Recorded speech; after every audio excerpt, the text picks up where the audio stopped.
Alexa, pause. What is going on, guys? Today was a heck of a day today.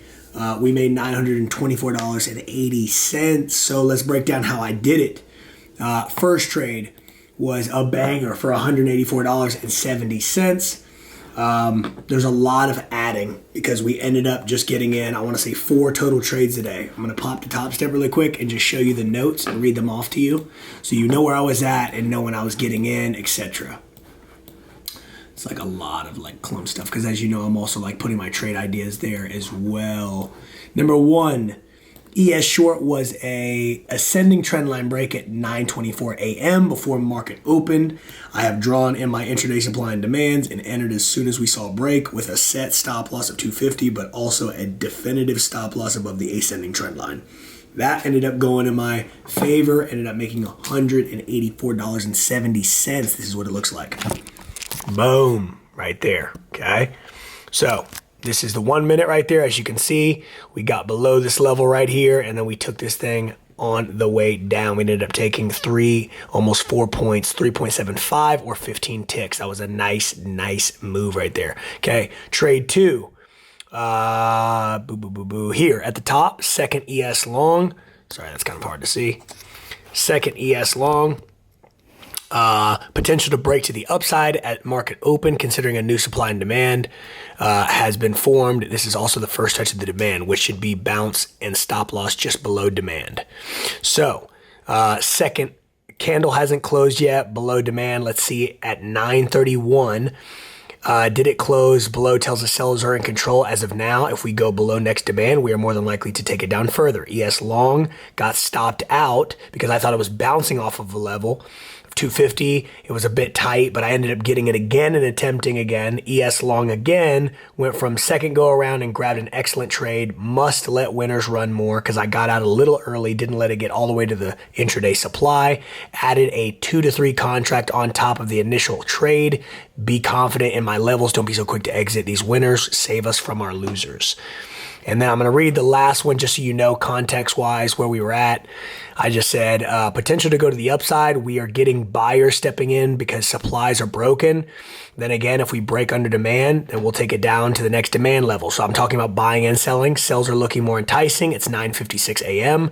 Want to see demand broken and close below before we enter into sells. Also, there is a 10 a.m. news, so we will wait and see. Then ES short number 4. If we close below last demand, we will take it to the next level waiting for candle to close. If we get this to go our way, this will close out trades for today. So 184. Then the next one, we had 102 loss. That was the one that we got stopped out of, which was right here to the upside. Again, it was nothing but a bounce. And then I got back in that play on longs. So take a peek. 180. Oh, I'm sorry. Boom, 47. This is me like stacking trades as we go. 97, stack. Okay, this was the buys right here. See that nice candle there. 84, same. Let me back this up. Sorry, guys. Okay. Next one, 247. That was obviously the first one that I got in because I went in pretty heavy. 5 points, 20 ticks. And obviously we had one contract in that one. We were riding that one, just stacking. 422. Solid. Same move, guys. This is me stacking. That is an 8.5 point move or 34 ticks. 265. I want to say that was the first long that I got stopped out of. Let me just make sure that we're on the right deal here. And 209. Again, this is all stacked positions. Obviously, as you guys know, I told you those, kind of notes there. I got in on, let's see, a total of 4 trades, but most importantly, trade 4 ES short, ES long on trade 2 and 3. Okay. Trade 1 was an ES short. So 1 short, 2 shorts at 4. 2 was a long, but that was the one that ended up getting wicked out. And then 3 was also a short. I'm sorry, a long. So you're talking about 2 shorts, 2 longs. We ended up making some nice cheddar on that. Happy overall with the moves. There's not a whole lot to talk about besides I can sit here and I can break these things down. I want to show you more or less like, look, show you the progress, show you what we made in the day, show you if we have a down day. Obviously, we want to just make sure we mitigate those risks, mitigate those losses, make sure that they're small, have that asymmetrical, risk to reward in a good way, positive, symmetrical risk to reward. But if that is not our focus in making sure that we don't bleed out on one trade and do what we need to do and come to the markets with proper execution, we'll be fine. Keep putting good days together. This market is going crazy. Over the past 2 days, I want to say Friday, obviously, not 2 days ago. Friday, the last trading day, obviously we just completely melted off. What was it? I put it on my story. It was like trillions of dollars, like $4.8 trillion out of the market or something crazy. Today, very similar. We were down 1,000 points. The Dow went down. NQ obviously took a huge fall as well. And obviously we were just sniping ES today because we went in and executed. Use intraday supply and demand levels. Felt good about it. Obviously I will do more diving in and typing in, little details to make sure that I am, replaying these trades. How could I have gotten better? How could I have taken more profit? I see right now that even though I'm trading between these intraday levels, and again, granted, these last Friday and then today are just like these crazy, like anomaly trades realistically. Not necessarily with what I'm doing within my plan, but just tanking, just go down. It's like if you would have sold, you would have made money. And so that is a good and a bad thing. We're going to ride that wave and squeeze this market for everything it's worth. However, you just always have to keep in the back of your mind of like, okay, let me keep my playbooks, like keep the thing, continue to wake up, have the process, go through my things, look at, directional bias, wait to see if we have any red folder news, be able to get in and execute after we have the market that settles down a little bit. You have to understand that even the books that I'm reading, the One Good Trade, which I just finished, and now I'm reading a different book called Thinking in Bets, I believe it is. It's really good so far. Highly recommend. But The One Good Trade as well by Mike Bellafiore. Awesome book.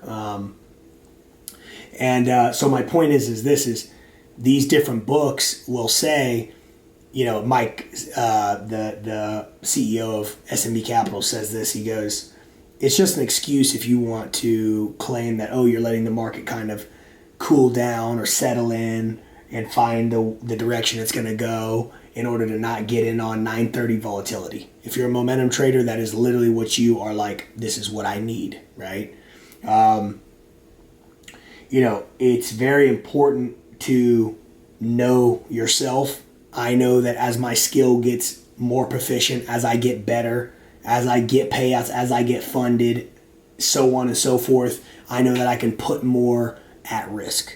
I know that I can, I'm going to take this trade because I've done it over the course of 100 trades and I have the stats on this and I know that this is going to do blase.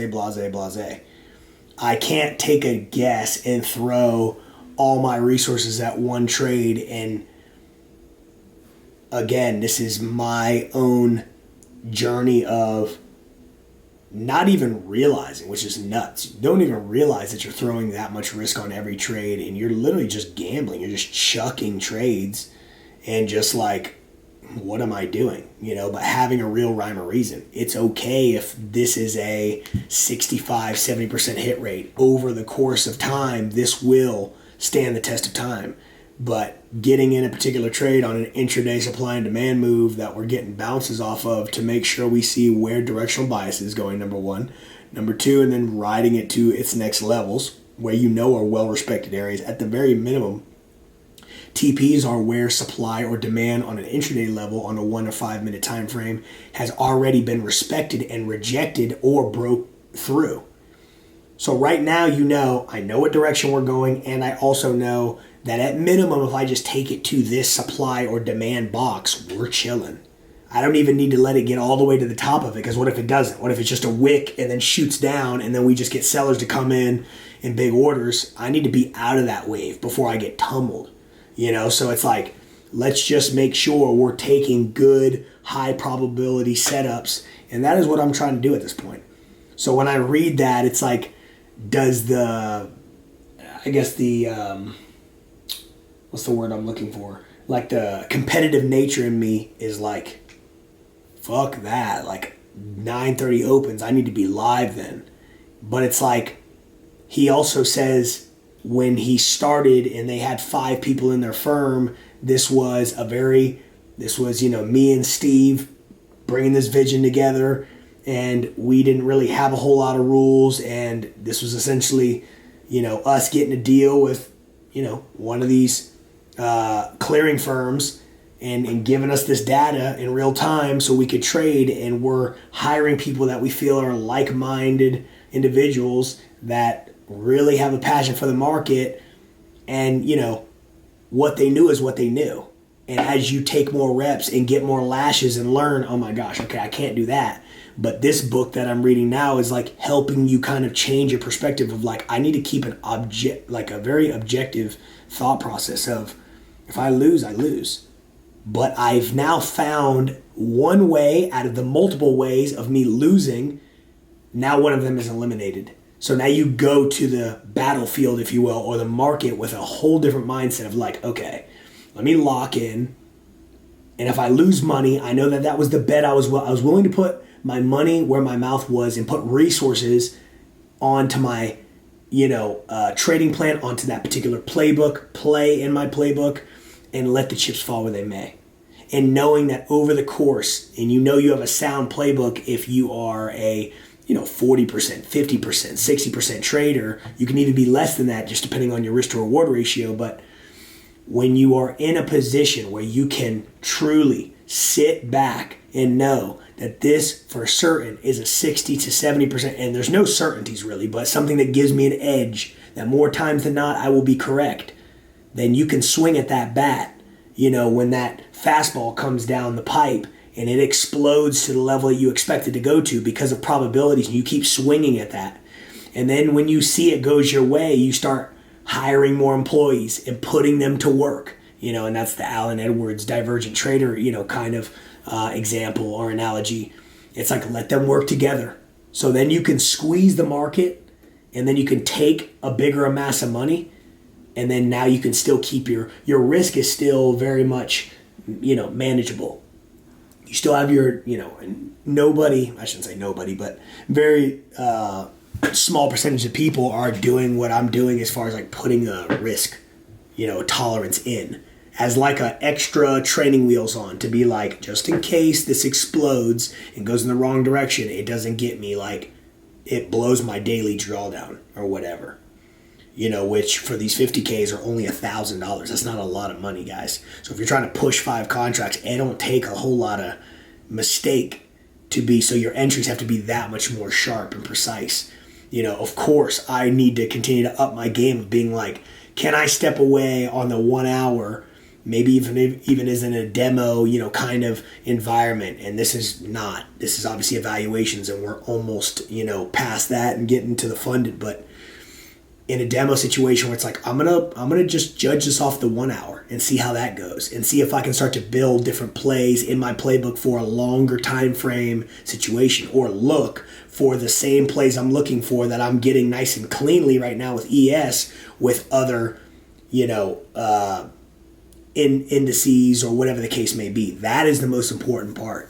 As Mike, Rubenstein says, is like finding the broken slot machine. Like, find where your setup is at, and there's 5,000 different tickers, so find it, but that's the work it takes, and being able to adjust and being able to adapt and getting into these easy layup setups versus like, okay, well, this is the only market I trade, so let me force it. That's the problem, and so I know what I know. I know that proficiency continues to get higher. I know that my risk is going down as far as like, or I just say stagnant. So I know what I'm risking per trade. So then for my mind, it's easier, right? And that it always needs to start before I can get what you would call like a dynamic stop loss. Like, I feel good about this, let's go. And I'm going to put a little bit more on this, a little extra hot sauce on it. Or I'm going to take my foot off the pedal, let me relax, let me come down to just a singular contract, and let me just because I don't really know what's going to happen. Right now, I know and can look at myself and go, I know that I don't have the skill right now to be able to do that. And just in Umar Ashraf says this perfectly. That's where I got that from, where he's like, pick a static.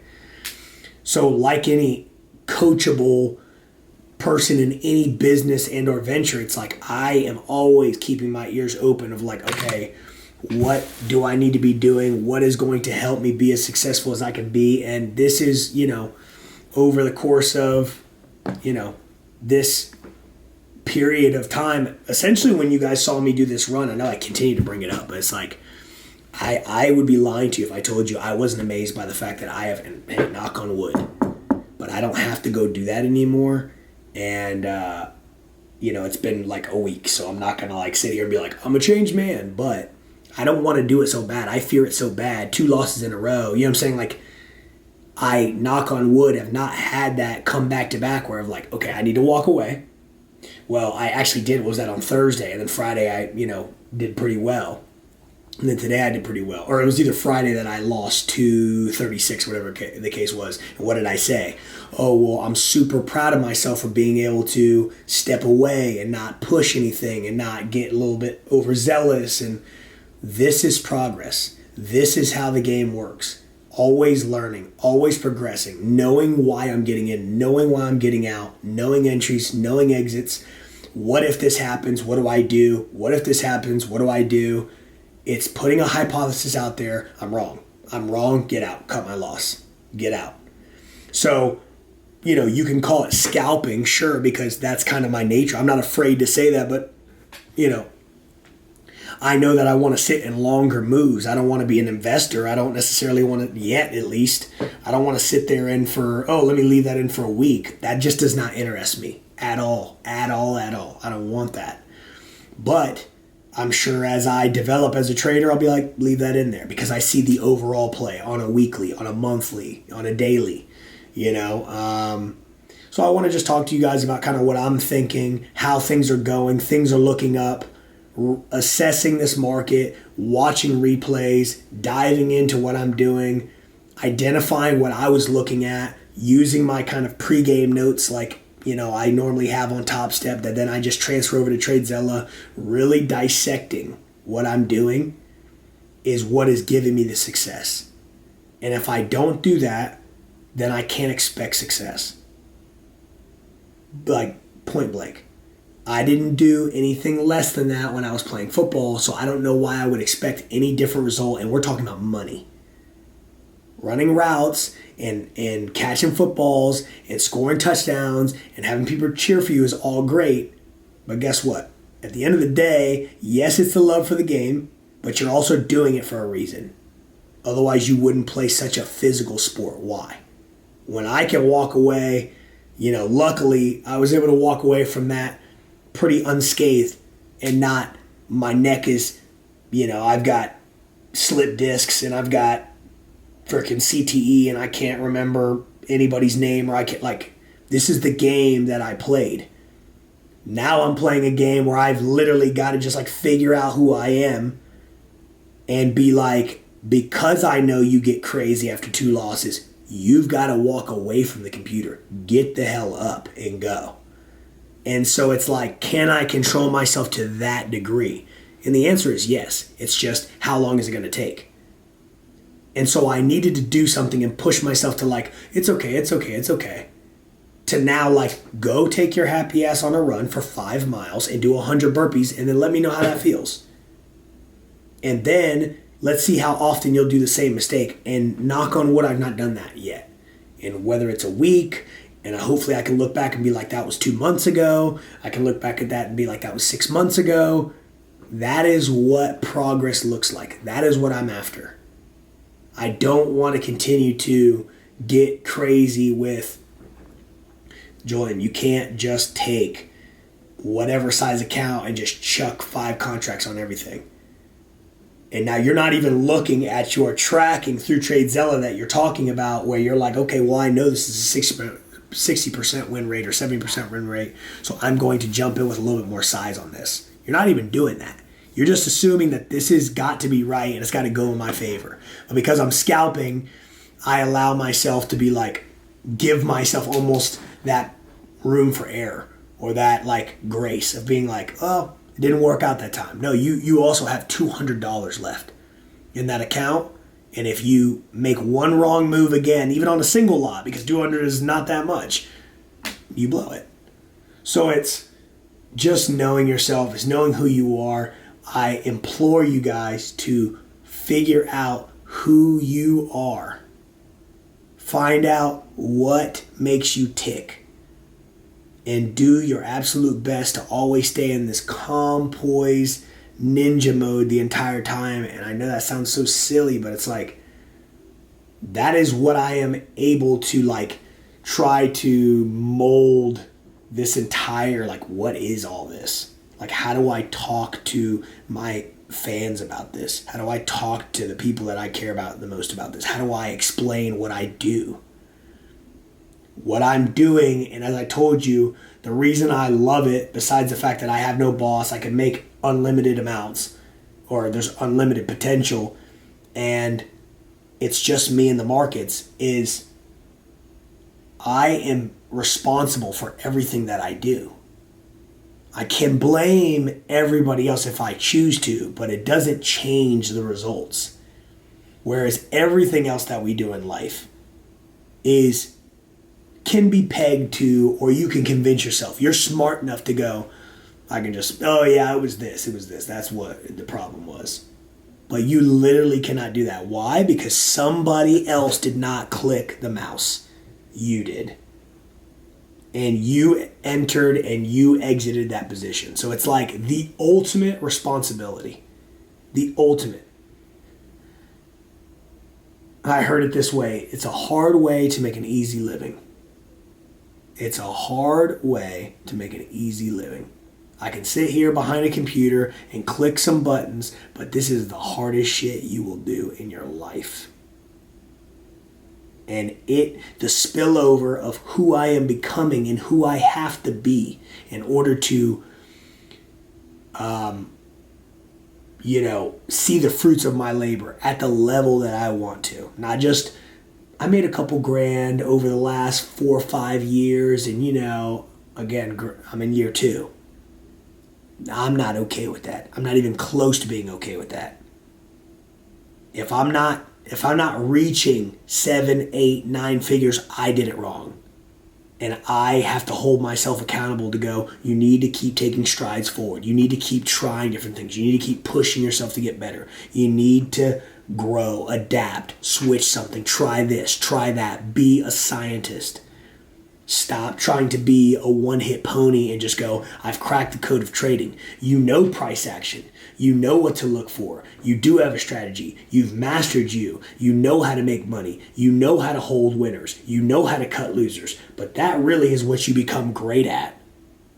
It almost has nothing to do with the strategy. Every strategy out there that you've seen that is just regurgitated over and over, supply and demand, blah, blah, blah, blah, blah, blah, is the same shit, just said a different way, called something different, so people can package it and they sell it to your ass and you get it. Guess what? So did I. But if you want to be in this business and really learn what you're doing and do it at an effective rate, you've got to build rules that you won't break. Because as long as you can stay in your seat and stay in the game is what is going to give you the opportunity to start to see things from a better focal point. To be like, oh shit. And just sit back one day. This is at least what I imagine. I'm not there yet, but it's getting clearer and clearer as I trade. And I'm sitting there and I'm going like, okay, this makes a little bit more sense to me now. I can only imagine, guys, at year 5, year 8, year 10. Come on. Because I promise you right now, I'm going to be one of the nicest. I promise you. That's not cocky. That's not arrogant. I know me. I know me. And because I can click a button and always click a button for the rest of my life as far as I'm concerned and always go get that money, trust me, I'm going to be nice because I'm going to know macro economics and I'm going to be diving all the way in. Because I have to. I don't know how to stay on surface level. I don't. I have to go deeper. Because that is where more profit is at. So whether I, come on with a prop firm, proprietary firm, SMB Capital, T3, whomever, and I get on with these guys just to be like, I want to hone in, or I continue to do what I'm doing now. There's no cheat code there, guys. You go there, you manage somebody else's funds. Guess what? I came to this aha moment yesterday, which it's not really aha, but it's like, as far as I'm concerned, I work for TopStep. I've got two 50K accounts, so 100K total that I'm managing, that they're like, show me what you got. We'll pay you as much as you make. We will pay you a very handsome percentage. Show them that you're responsible. That's the aha moment. You're on FTMO. If you're in the UK, obviously US, clients are no longer available unless you're already funded. If you're doing, I don't care what it is. I really don't. Apex, I don't care what it is. You need to show that you are a responsible trader, and what a time to be alive that they're literally giving you a bag. And they're like, let's see what you got. Here you go. That's what they're doing. They're going just like this. Let's see what you got. Take that. And go turn that, go double that. And come back to me. And I'll give you some more. And then I'll give you some more. And then I'll give you some more. And we're not talking about actually doubling it, because now you're just talking about flips. You're talking about 100% return. 200% returns. No.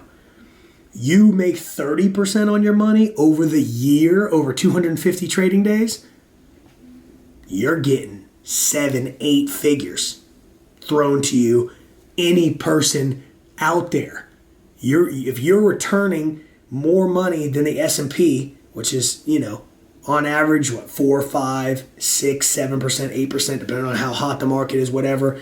But generally positive over 100, 200 years. I think we've had like 7, 8, or something like that down years. Because I was just reading the Mastering the Game, Money Master the Game by Tony Robbins, and Ray Dalio talks about the all-weather portfolio, all that stuff. How many down years have we had? Like 4 or 7 over the last 200 years, 100 years. The S&P is always going to, I shouldn't say always, but most of the time, very high percentage is going to do well. So I don't want to go off on a tangent. I'm just talking to you going, if you can return something that's higher than, again, take those numbers again, single digit percentage, 1 to 9% or 10%, you are going to do very effing well. And so that's all I'm trying to do. I don't necessarily want to manage anybody else's money. I don't know if I'm yet wanting that stress, but I'm a competitor, so I'm sure I'll be like, yep, give it to me. Put it on my shoulders. I'm going to figure it out. I'm going to make sure that we're getting returns. I'm going to make sure that this is diversified. I'm going to make sure, I don't know. What I will tell you is I'm going to make a bag for me and my family, because that is what's important. My family legacy is what's important. My kids watching this from the home that is wherever in the world, there's a reason why you're watching it from there. And not from efficiency. I bust my ass right now and fail in front of you because I need you to see what it means to work hard when you don't really know what tomorrow is going to offer, but you do it anyway. You get up and you push. What is the alternative? What is the alternative? You keep doing the same job that you've been doing, and you're in the exact same place, and you see the same people, and God bless them, but you have a dream. Are you going to make it happen or not? If not, somebody who's a little bit more crazy mentally, because everybody thinks you're crazy before you make it happen. And somebody who's a little bit loose screw here, who has this unwavering, I will make it, is the one that's going to go right around you and keep on that path. And you're going to run into that person 2 years, 3 years, 5 years, 10 years down their way, and you're going to look and you're going to go, holy cow, is that whoever? Yup. What are you doing these days? You look great, man. You're doing awesome. Or for females, wow, you look great. What is it? Oh, I just stayed doing. Remember that stupid little trading thing? Yeah, I figured it out. I mastered it. I'm learning every day, but I figured it out. So now, I'm enjoying life. Just got back from Greece. Just got back from, Dubai. Did a little traveling. Spent time with the kids. Got it, went on vacation. Relaxed. Came back. Donated to a charitable cause. Started a different business. Just spending a lot of time with my wife. Yeah, we're really we're trying some different stuff. We're taking dance classes. I want to do what the fuck I want to do. So I will go through as much pain as I need to right now to do whatever the fuck I want to do when I want to do it. That's it. So, you can hate me, you can love me, but what you will respect is the freedom I have. Because that is all I care about. Because I want my time back. Because unfortunately, this shit right here don't stop ticking for nobody. I don't care how bad you want it to. This will not stop, but it will slow it down. It will slow it down. So if I want to just put it back, then I can do this when I start extracting money out of the market and we start returning. Give me some of those years back. Give me some of that 401k, wait for my pension, wait for that. Nah, fuck that. I'm going to go take it and I'm going to do it in the markets, which is arguably one of the hardest things to do, but I'm going to do it anyway. So then I can turn around and do whatever I want to do when I want to do it. You want to know how I'm going to give back is whether that be a course one day when you know that profits, payouts, not, motion picture presents real bills that I got bags of that I'm going, you see this is real, right? You see that I do this for real. This is what I made in one day. You guys are slaving away and making maybe this in a day, which then translate to 5 of these bad boys a week. And you're going, this is pretty good. And then you get 4 of these.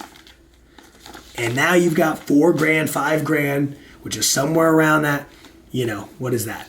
4, 12, 48K, 50K salary, 60K. Can you live like that? Fuck no. Can you enjoy yourself? Can you take your kids on experiences? Can you enjoy what the world has to offer? No.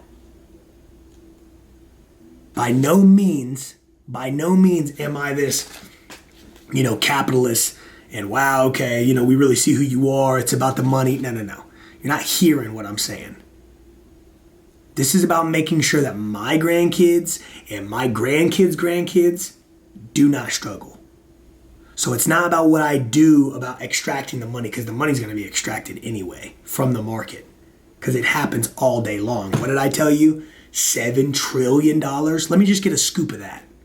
Let me take 100 mil and I'll never touch the market again. And watch me cook. Because what I create after that with the money is not about, let me throw that into account and see if I can take that to $1 billion. No. I'm not saying trading is a means to an end, but I'm going to be smart where when I've got 30, 50, 100K coming in per month from my other investments and assets, do I want to trade? Do I not want to trade? Let's watch Netflix. That's what I want. Not, oh my God, I have to trade. Hold on, babe. Don't talk to me right now. I'm losing our house. I'm losing our house currently. Please get out of the office. Like, what? It's already hard enough, bro. Put your money in the places and in vehicles that are going to pay you and continue to pay you. Why do you think it? Now this is learning the skill to make sure you become this acquiring, ATM, if you will. Some people kind of cringe when you hear that. And it's like, you're right, it's not, because it's not a set rate, and it's not always, sometimes it's 30K, sometimes it's 1K, sometimes it's, I lose money, so it's not always, but most times if you're taking out big chunks, and again, you're minimizing your risk and you're maximizing your take profit, there's no better job than this. So now what I do with the capital and deploy it, that's the sauce, guys. It's not about taking it and then hoarding it and being like, okay, let's go slow. Like, let's not go to Carbone. Even though I've got that money, let's go to McDonald's because then we can eat this for the rest of our lives. But now I'm going to get fat and out of shape. It's like everything is about health and wellness. Everything is about efficiency. Everything is about optimal, performance in everything. In my job, in trading, and all this. So it's like, I know now, which I didn't realize before, is like I've got to just continue to track all this stuff. Sorry, I'm like ranting, but I'll wrap this up here and we'll dive into the word here and just kind of close out. But I'm very passionate about this, and it's not. I need you to know it has nothing to do with materialistic or alism things, like materialism things. It's not.